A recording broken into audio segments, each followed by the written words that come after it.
President Joe Biden signed a spending bill that narrowly avoids a government shutdown, and that bill funds the government through mid-November. And Biden now wants lawmakers to pass more aid to Ukraine, while some GOP House members are threatening to oust House Speaker Kevin McCarthy. ABC's M. Wynn leads us off.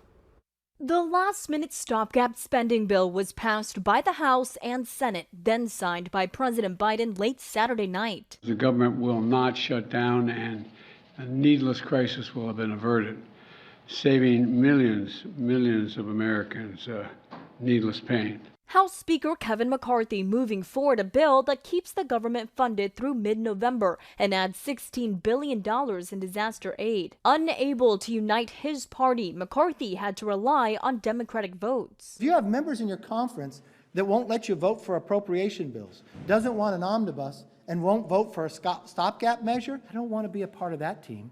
I want to be a part of a conservative group that wants to get things done.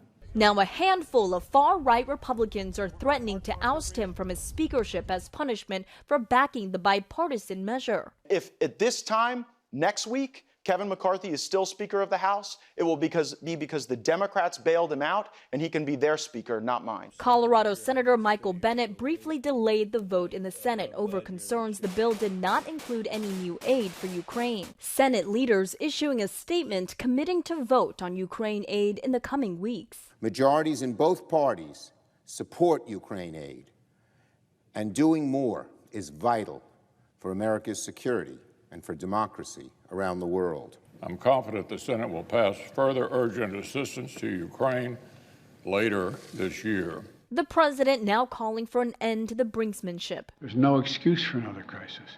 Consequently, I strongly urge my Republican friends in Congress not to wait. Pass a year-long budget agreement. Honor the deal we made a few months ago.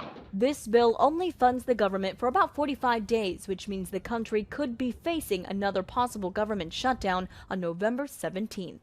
M. Wynn, ABC News, Washington.